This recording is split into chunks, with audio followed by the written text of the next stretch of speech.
Hey, Geeks and Gamers, Matt Lemke here with True Gamer Goggles, and we are at Gen Con 2014. I'm here with Ben Loomes.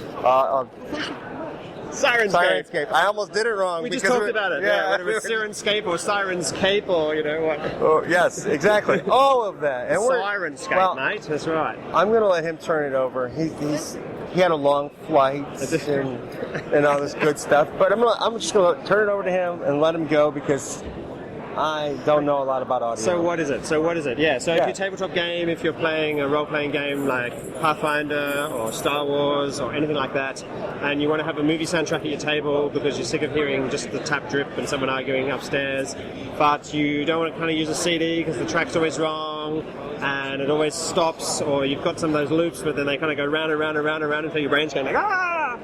Then this is a thing for you. You just bring it up on your tablet, your iPad, or your Android tablet, or your PC, or your Mac, and just go, boom, I want a tavern, and you go. And it can be a busy tavern, and you push it and it just goes, and that's it. It'll actually pick up burps and laughs and things clinking and play them every now and then.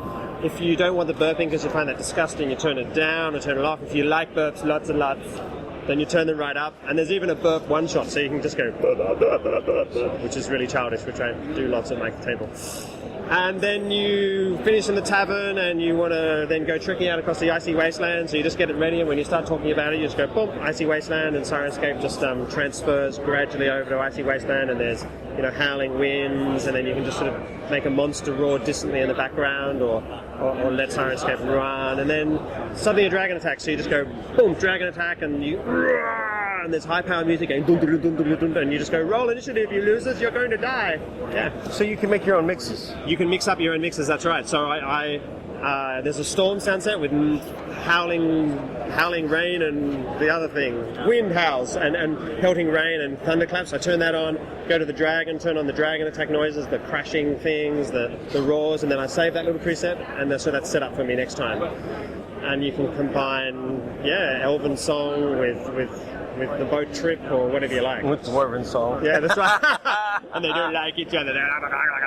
So yeah, that's really important. That's actually a great feature, especially for somebody like me who, as a podcaster, they've made it so that we can use it as long as we give them credit. Yeah, that's right. Yeah, exactly. So if you're doing a podcast or a YouTube or whatever, and you just want the waves washing on the stony shore, and you don't want the seagulls to come in, so it's not just a recording, it's like every single element of the sound design is completely separate, and it's just a play button, you pop and you turn the seagulls off. And then you'll just get that, you just let it run, you record the result, you overlay it on your audio of your podcast or whatever, you splash up a thanks to audio and sound and whatever it says on my website. Look at the FAQ, and you just pop that up at the end or put it in the show notes, and then so there's no end to the amount of time that could be right, that's the most recorded. You can make one huge track or it loops. Yeah, that's right. And you have themes, right? You have different themes, like you could hit one button and it's a theme that goes through all the artwork you see behind you is lots of different things. So we've got a friendly tavern. Now you can see some artwork. Come out of the way. That's right. We've got a friendly tavern. We've got stony beaches. We've got sirens, sort of lairs. We've got medieval towns. They've got spaceships. We've got a whole sci-fi player as well now, which came out on Monday. I'm not going to call her a space barbarian. So we have a licensing deal with Paizo. So we're actually doing licensed content that matches the Paizo Adventure Path Rise of the Runelords at the moment. So we've been going through all the monsters that appear in that adventure path and all the fantastic locations. Well, here's the question. Yeah. Obviously, you've got software. Yep. So the software is how much? Yeah, so the software is free so the player is actually free to download. You don't have to register to download it and run it. And it actually comes with 2 free sound sets. So what you pay for is the extra content.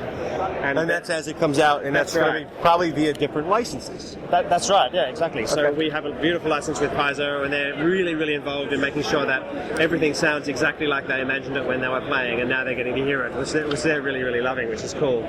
And then, there's so much content coming out through Paizo, and there's so many monsters to cover. We've actually gone to a subscription model now, so it's just $6.50 a month, and that gets you everything that comes out you own permanently.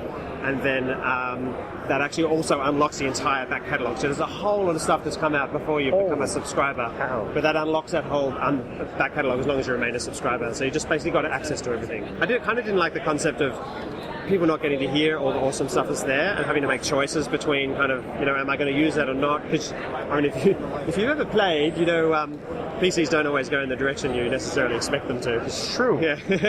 So, if you suddenly find they've entered a cavern, you can just go, flooded cavern, and the flooded cavern's gorgeous. There's little drip noises sort of off in the distance. Sometimes they're really far away. Every time Syrenscape picks up a drop noise, actually, in the cache, it's actually a completely dry sound. It's just a plop with no echo or anything like that, and Syrenscape picks it up, puts it in a random direction in surround sound, 7.1, and at a random distance, and if it's further away, it'll be more echoey, and if it's closer, it'll be less echoey. All that sort of stuff happens automatically. Do your applications work with Linux? No. We've had about three people ask for Linux. A lot of people asked for Mac, so we did Mac. But that's a given. We'll see. We're going to new architecture for the Soundset Creator, which has just come out in beta at the moment. And so, do you guys say beta or beta in America? A beta Depends test? on who you talk to. Okay, so I can say beta. Most say beta. Okay, beta. People aren't going to go, what's that weird Australian talking about? Yeah. It depends on whether they've taken Greek or not. Yeah, that's right. That's right. We're going to new architecture, so it'll be interesting to see if that's easy to get running on Linux. Okay. Yeah. Anything you want to add? Oh, look, just grab it, download it for free. You don't have to pay anything. There's no commitment. You don't even have to register or give me an email address. You can try it out. There's all these people looking at it. That's good, though. That's good. Exactly. That's good. And give it a go and jump on the Twitter and the Facebook and whinge for the content you want. I love the community involvement. And look, if totally seriously, if enough people say Linux, then we'll do it, because there's not enough people at the moment who have asked for it. But if the demand's there, then we'll actually absolutely do it, because we can. We have the technology. Thank you. Yeah, lovely to meet you. Nice chat. No.